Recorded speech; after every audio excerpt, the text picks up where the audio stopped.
అందరికీ నమస్కారం. Welcome to the channel మనం టీవీ. నేను మీ పవన్ బేస్వాడ.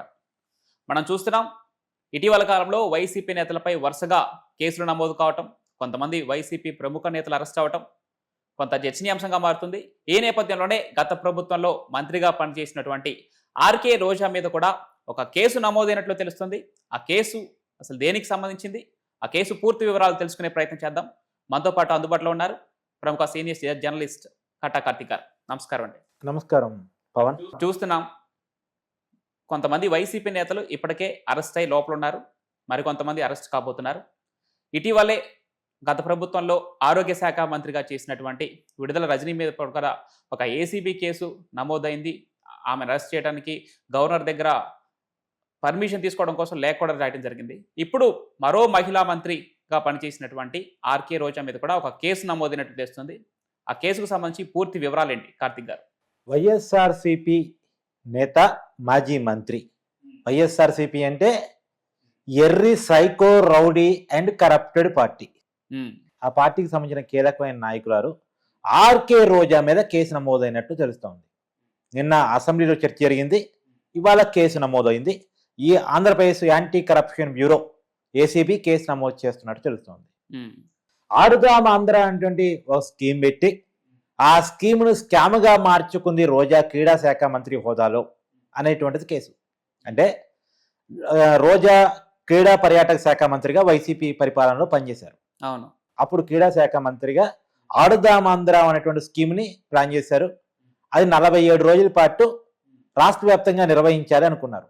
అంటే క్రీడా పోటీలు గ్రామ స్థాయి, మండల స్థాయి, జిల్లా స్థాయి, తర్వాత రాష్ట్ర స్థాయి పోటీలు నిర్వహించాలనుకున్నారు. ఓకే. నిజానికి నిర్వహించారా అంటే నిర్వహించలేదు. 47 రోజుల్లో నిర్వహించాలి అనేది వాళ్ళ ప్లాన్. దానికోసం దగ్గర దగ్గర 275 కోట్ల వరకు సమ్ అమౌంట్ కేటాయించారు రాష్ట్ర ప్రభుత్వం నుంచి, బడ్జెట్ నుంచి.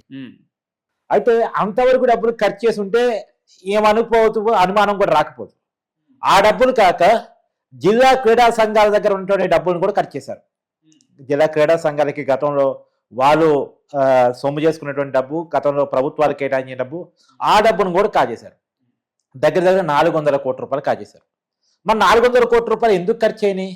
నిజంగా అంత పెద్ద ఎత్తున గేమ్స్ ఆంధ్రప్రదేశ్లో జరిగినాయి అంటే ప్రాక్టికల్గా ఎక్కడా జరిగినట్టు జరగలేదు. గ్రామ స్థాయిలో, మండల స్థాయిలో, జిల్లా స్థాయిలో ఎక్కడా కూడా ఆడుదాం ఆంధ్ర పేరుతో రాష్ట్ర స్థాయిలో హడావుడి జరగలేదు, క్రీడలు జరగలేదు. జరగని క్రీడలకి 400 ఎందుకు ఖర్చు అయ్యాయి? 400 కోట్లు ఎట్ట ఖర్చు అయ్యాయి? ఇప్పుడు జరిగిన పనికి ఖర్చు అయ్యాయంటే ఓకే. ఒక 5 రూపాయలు ఖర్చు అయినాయి అన్నదానికి 10 రూపాయలు రాసుకోవటం సహజంగా రాజకీయ నాయకులు చేసే పని.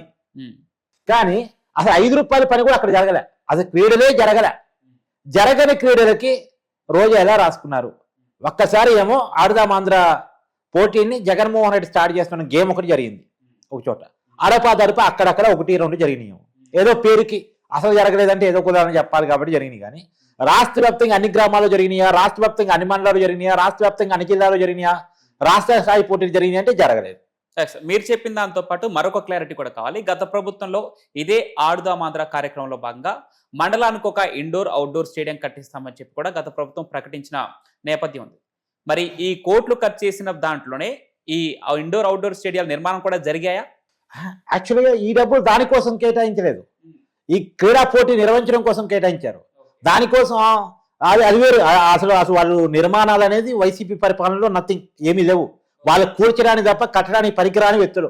కట్టడం అంటే వాళ్ళు కట్టుకున్నారు రుషికొండ ప్యాలెస్, వాళ్ళు ఉండటం కోసం గవర్నమెంట్ డబ్బులతో వైజాగ్లో అక్కడ ఉన్నటువంటి ఋషి కొండను తవ్వేసి, అక్కడ ఉన్నటువంటి గుట్టని తుంపేసేసి, అక్కడ ఉన్న భవనాన్ని హరితా ప్యాలెస్ని కూల్చివేసి పెద్ద రుషికొండ ప్యాలెస్ కట్టుకున్నారు. జగన్మోహన్ రెడ్డి మళ్ళా ముఖ్యమంత్రి అయితే నివాసం ఉండటం కోసం. మామూలు ప్యాలెస్ కాదు అది, 400 కోట్లతో ప్యాలెస్ కట్టుకున్నారు. అవును. దాంట్లో మొత్తం ఆ తవ్వేసిన కొండల విలువ, కూల్చేసిన బిల్డింగ్ విలువ అంతా కలిపితే, ఆ ప్లేస్ విలువ అంతా కలిపితే 2000 కోట్లుగా పైన స్కామ్ అది. ఇప్పుడు ఆ ప్యాలెస్ ని దేనికోసం ఉపయోగించాలో కూడా తెలియని పరిస్థితి. సరే, ఆ ప్యాలెస్ అది ఆ కథ వేరు. మనకు మళ్ళీ ఈ టాపిక్ వచ్చినప్పుడు వీళ్ళు ఎలాంటి ఇండోర్ అవుట్డోర్ ప్లే గ్రౌండ్స్ కట్టలేదు. కట్టకపోగా ఉన్నటువంటి గ్రౌండ్స్ లో గేమ్స్ ఆడిస్తామని చెప్పేసి కొత్త స్కీమ్ పెట్టుకున్నారు. ఆ స్కీమ్ కోసం దాదాపు 400 కోట్ల రూపాయలు ఖర్చు పెట్టారు. ఎక్కడ గేమ్స్ జరగలేదు కానీ 400 కోట్లు ఖర్చు అయ్యని రాసుకున్నారు. ఈ 400 కోట్లు మరి ఎవరి కింద ఖర్చు అయ్యాయంటే వైసీపీ కార్యకర్తల ఆధార్ కార్డు సేకరించి, ఇగో ఇది క్రీడాకారులు, వీళ్ళు పలానాలో గేమ్స్ ఆడారు, పలానా గేమ్స్ ఆడారు అంటే ఫుట్బాల్ ఒకటి ఆడిండు, వాలీబాల్ ఇంకోటి ఆడిండు, క్రికెట్ ఇంకోటి ఆడిండు, కబడ్డీ ఇంకోటి ఆడిండు అని చెప్పేసి మొత్తం టీములు ఇదే రెడీ చేసేసి వీళ్ళు ఆడినట్టు వీళ్ళు డబ్బులు ఖర్చు పెట్టినట్టు రాసేసుకున్నారు. అంటే వైసీపీ కార్యకర్తల ఆధార్ కార్డు పెట్టేసి అవసరం కొంతమంది వైసీపీ నాయకుల అకౌంట్లో డబ్బులు పడేసేసి వైసీపీ కార్యకర్తల పేరు చెప్పేసి ఆడుదాం ఆంధ్ర పేరుతోటి రాష్ట్ర వ్యాప్తంగా క్రీడా పోటీ నిర్వహించడం 400 కోట్లు ఖర్చు అయ్యాయని చెప్పేసి రోజా అకౌంట్లో కొన్ని కింది స్థాయి నాయకుల ఖాతాలో కొన్ని అమౌంట్ వేస్తారు. సో ఈ లెక్క ప్రకారం చూస్తే ఆంధ్రప్రదేశ్ లో ఉన్న క్రీడాకారులందరూ ప్రముఖ క్రీడాకారులందరూ వైసీపీ పార్టీ నేతలు అనుకోవాలా? ఆ క్రీడాకారుల పేరు రాయలేదు అసలు, వైసీపీ కార్యకర్తల పేరు రాశారు. వాళ్ళే క్రీడాకారులు. ఆంధ్రప్రదేశ్ లో క్రీడాకారులు ఎవరు అంటే వైసీపీ కార్యకర్తలు. వాళ్ళే గేమ్స్ ఆడతారు, ఇంకెవరు ఆడలేరు. వైసీపీ కార్యకర్తలు తప్ప ఆంధ్రప్రదేశ్ లో గేమ్స్ ఎవరికి రావు. సరే వాళ్ళన్నా ఆడిచి పెట్టుకుంటే పర్లేదు, పాపం వాళ్ళకన్నా ఆడుకోవడం సౌలభ్యం కల్పించుంటే పర్లేదు. వాళ్ళు ఆడలేదు, అసలు గేమ్సే జరగలేదు. ఏదో జరగని పెళ్లికి 100 కోట్లు ఖర్చు అయ్యని రాసినట్టు అక్కడ జరగని క్రీడా కార్యక్రమానికి 400 కోట్లు ఖర్చు అయ్యని రాసుకున్నారు లెక్కలు. అది సో మొత్తానికి ఆ 400 కోట్లకు సంబంధించి అది ఏసీబీ కేసు నమోదు చేసింది. దాని మీద గవర్నర్ కి ఇందాక విడదరాజన విషయంలో నువ్వు చెప్పావు కదా, ఏసీబీ కేసు నమోదు చేసినప్పుడు విచారణకు ముందుకు వెళ్ళేటప్పుడు అది మాజీ మంత్రి అంటే అప్పుడు మంత్రి హోదాలో తప్పు చేశారు కాబట్టి ప్రజాప్రతినిధిగా ఉండి తప్పు చేసినప్పుడు ఖచ్చితంగా గవర్నర్ అనుమతి తీసుకుంటారు. ఇప్పుడు గవర్నర్కి ఏసీబీ లేఖ రాసిద్ది, మళ్ళా రోజా మీద విచారణ కూడా గవర్నర్ గారు అనుమతిస్తే కనుక సహజంగా అనుమతిస్తారు. రాష్ట్ర ప్రభుత్వం ఏ ఎంక్వైరీకి అడిగినా సరే గవర్నర్ గారు అదే టెక్నికల్ కేవలం ఆ రెస్పెక్టెడ్ ఆ పదవికి అనే మంత్రి చేత ప్రమాణ స్వీకారం చేపించేది గవర్నర్ కాబట్టి గవర్నర్ని అడుగుతారు జస్ట్ ఫర్ ఫార్మాలిటీ. ఆయన అనుమతిస్తాడు, అనుమతి ఇచ్చిన తర్వాత విచారణ ముందుకెళ్ళింది. ఒకవేళ రాజకీయ కారణాలు ఉంటే తప్ప అనుమతించకపోవడం అనేది ఉండదు. ఇప్పుడు ఇక్కడ కూడా తెలంగాణలో కేటీఆర్ మీద మేము ఏదో విచారణ చేసుకుంటామని ఇక్కడ ఉన్న కాంగ్రెస్ ప్రభుత్వం గవర్నర్ని లేఖ రాసింది. లేఖ రాస్తే గవర్నర్ అనుమతించారు, కేటీఆర్ మీద విచారణ జరుగుతా ఉంది. అవును అవును. కాబట్టి కాల స్కామ్ సంబంధించి సరే ఏదైనా అక్కడ కూడా విడదల రజనీ మీద ఇప్పటికే లేఖ రాశారు, ఆర్కే రోజా మీద లేఖ రాయిపోతా ఉన్నారు. ఏసీబీ ఒక పద్ధతి ప్రకారం ఒక ప్రొసీజర్ ప్రకారం అవుతుంది. వెన్ గవర్నర్ అప్రూవల్ ఇస్తే మాత్రం వెన్నే వీళ్ళ మీద విచారణ తర్వాత అరెస్టులు కూడా జరిగేటువంటి అవకాశం ఉంది అనేటువంటి మనకు కళ్ళ కనపడుతుంది. ఏది ఏమైనా జబర్దస్త్ రాణి గారు జబర్దస్త్గా జైలుకి వెళ్ళే పరిస్థితి కనబడతా ఉంది అనేటువంటిది మనకు క్లియర్. ఇప్పటికే వరుసగా క్యూ కడుతున్నారు. ఇందాక నువ్వు చెప్పినట్టు ఇంటర్వ్యూలో చెప్పినట్టు పోసాని కృష్ణమురళి జైలు పాలయ్యాడు, వల్లభనేని వంశీ జైలు పాలయ్యాడు, రవీందర్ రెడ్డి, నందిగాం సురేష్ ఇట్లాంటి వాళ్ళు జైలు పాలయ్యారు. కానీ ఎందుకు ప్రధాన నాయకులు అరెస్ట్ కాలేదు అనేటువంటిది ఆంధ్రప్రదేశ్ ప్రజల్లో ఉన్నటువంటి ఫీలింగ్. ఇప్పుడు వైసీపీ నాయకులు చాలా స్కాములకి పాల్పడ్డారని ప్రజలు ఫీల్ అయ్యారు కాబట్టి ఆ ఫలితాన్ని ఇచ్చారు.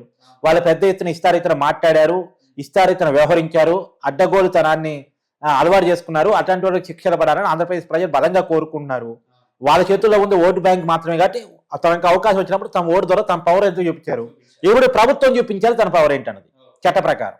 ఇప్పుడు చట్ట ప్రకారం రోజాను ఎలా శిక్షిస్తారు, కొడానాని ఎలా శిక్షిస్తారు, పెద్దిరెడ్డిని ఎలా శిక్షిస్తారు, తర్వాత అంబటి రాంబాబుని, పేరుని నానిని, వీళ్ళందరూ ఎందుకంటే ఇందాక నేను చెప్పాను కదా psycho and rowdy and corrupted వ్యక్తి, రైట్, వీళ్ళందరూ ఏ రకమైనటువంటి పనిష్మెంట్ దొరుకుతాయి అనేది మాత్రం ఖచ్చితంగా చూడాల్సిన పరిస్థితి కనపడతా ఉంది.